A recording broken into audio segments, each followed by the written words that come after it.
Caribbean, the southern United States, the western United States, or the northern United States, Black life is often erased from the archive. Even if there is a little house or a shed nearby a plantation, that's one of the first things that they took off of the record. So it's hard to trace our ancestry. It takes a lot of determination and patience. And Nanny was enslaved by Catherine Maria Shirley. Shirley's daughter was baptized at King's Chapel in 1753. She died 4 days later at 18 months old. And what does this remind me of? I saw a tweet a couple years ago by some researcher in the British Archives who came across something from South America. Anybody from South America here? Got family from South America? Anybody? Anybody heard of a country called Guyana? Yes, okay.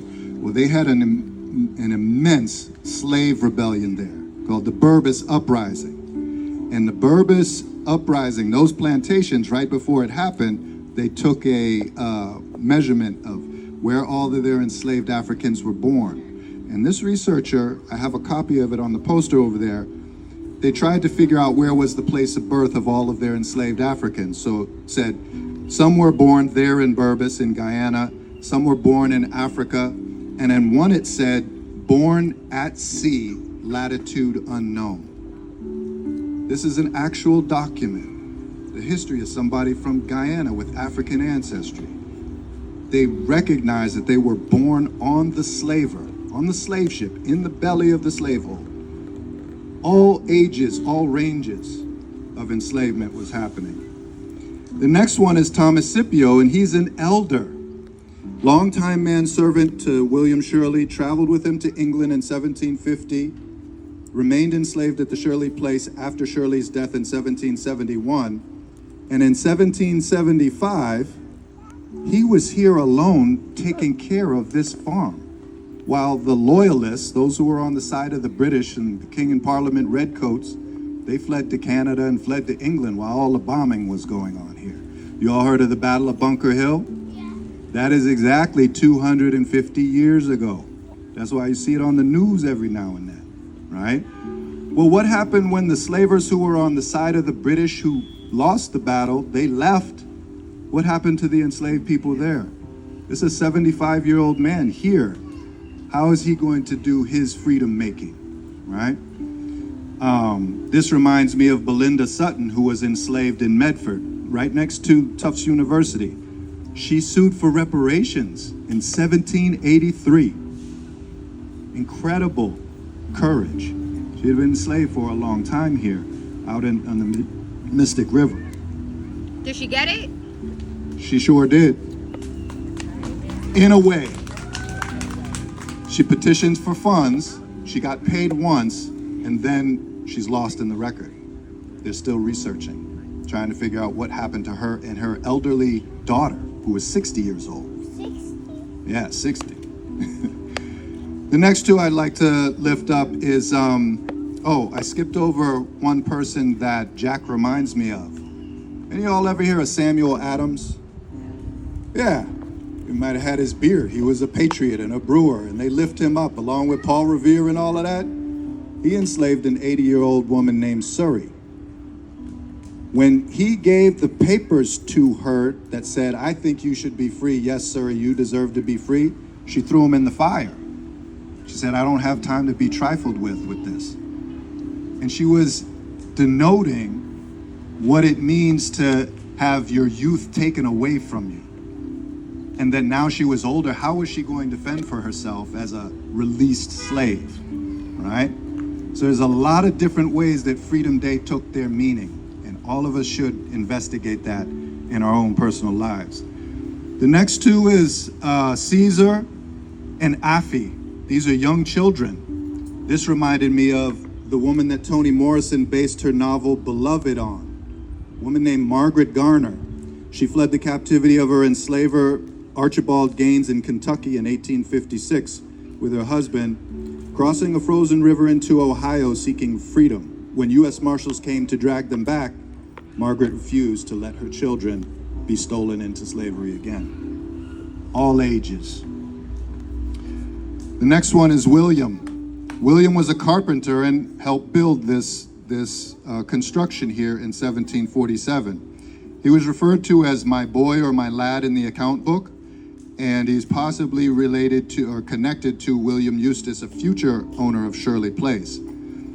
This reminded me that when you walk right in that front door there, if you go on the tours, you'd be blessed to see a wonderful drawing that they had of this whole landscape. From up there on top of the building, you could see all the ships coming into Boston Harbor. And it was really amazing that the picture had a whole bunch of people drawn in it. Now, I don't have any proof or evidence, but I want you to go check with your own eyes. I got a blown up picture of it there. I think one of the little bodies in there is a picture of a black man. That's my opinion, though. I ain't basing it off any research. But it could have been somebody like William being shown the survey of this land, how to do the stone walls, all the instructions and operations that it took to run a slave plantation. That happened here in Boston. It happened here in Boston. The last three people that I want to mention is possible enslaved Africans who came with Madame Bertille de Fitzpatrick, who was fleeing Saint Domingue and came to live here in Shirley Place. What is Saint Domingue? What was that island? Haiti, right? Anybody from Haiti here? So I also have a copy of the 1805 Haitian Constitution. That's what this reminds me of. These slave masters were fleeing thousands of plantations when the Haitians said, "We're done with this." The Guyanese, the Jamaicans uprose, and the Haitians was the last thing on the uprisings that said, made Europe realize we can't hold these black people enslaved anymore, right? In that beautiful document that the Haitian people wrote with their own hands when they were nation-minded, they said, first of all, there will be no slavery on this island. Second of all, everybody is black. There is no race here. It's in the articles of the Constitution. Now put that side by side with your U.S. Constitution that said something about 3/5 a human. You heard of that? That was to allow voting to happen. And it's still happening today with the electoral vote and all of that. But it was negative 3/5. Don't say they treated us like 3/5 of a human. They removed that vote off of your body onto the planter's body in the South, the Virginia planter, the slave owner. They put that on his body and said he could have more representation when voting for a president, okay? And if you want to learn more about black nation-mindedness and self-determination and orientation, read Mariah Stewart. She was a black woman in the 1830s in Beacon Hill. Read about Marcus Mosiah Garvey, who spoke in Cambridge and in South End in churches here. And also read about and listen to someone today named Ibrahim Traore. Tie all the history together. Very, very important.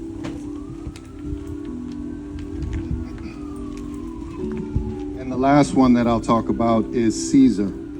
Caesar was an adult male bequeathed to Eliakim Hutchinson in 1764. He was possibly sold or deceased. Caesar, Scipio, Prince, Pompey, a lot of the Africans were given names, removed from their African name, and given these Greek and Roman names. It was mockery. And if you listen to Frederick Douglass talk about the 4th of July, he talks about the mockery of it. This would turn into broadsides that were posted, mocking how black folks couldn't speak English because it had been illegal for white people to teach us how to speak English. And then later on, that turned into Jim Crow minstrels. That mockery continued into Hollywood and Disney and all those racist cartoons too. We have some caricatures running around here like the Orange Menace, who is mockery too. It needs to be confronted directly, okay? So in light of that, in light of Juneteenth, General Order number 3, late in the Civil War in Texas, there was a lot of different versions of freedom making. Keep that in your heart, and your ancestors are with you, okay? I give thanks for you all taking up your time to listen. Sure, absolutely. I would like to ask you, I think there is a difference between the Eustace House and Shirley Place. But my question is that I think this mansion was built in 1747. like born in 1753 and all this and that. So right now, oh, thank you. Right now, we're in America, right?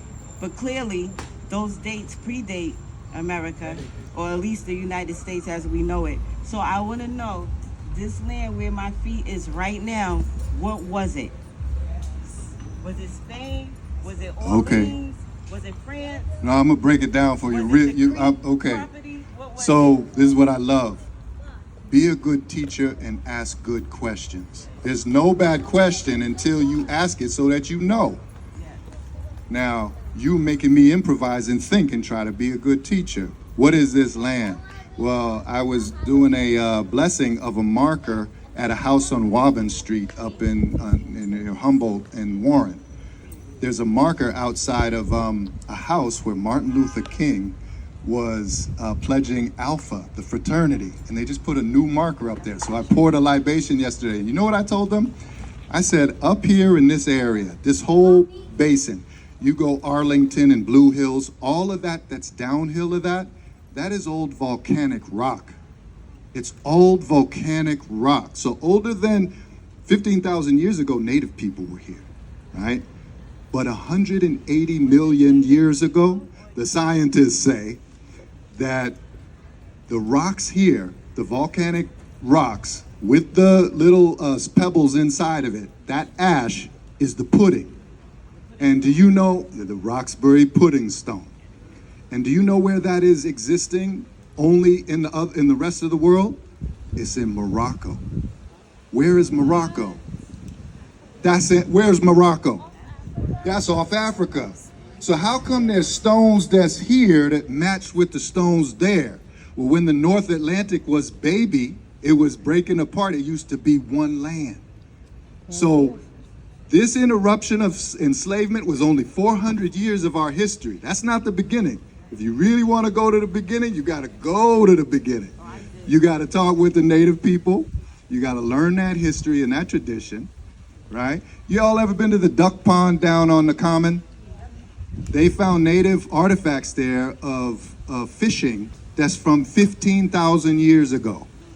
Okay, we're talking about the 1700s. That's only 300 years ago. So you got to put things in the context. And the context of Africa is even older. Okay, I'm going to keep going and bore y'all because it's hot out. Thank you. It was the British.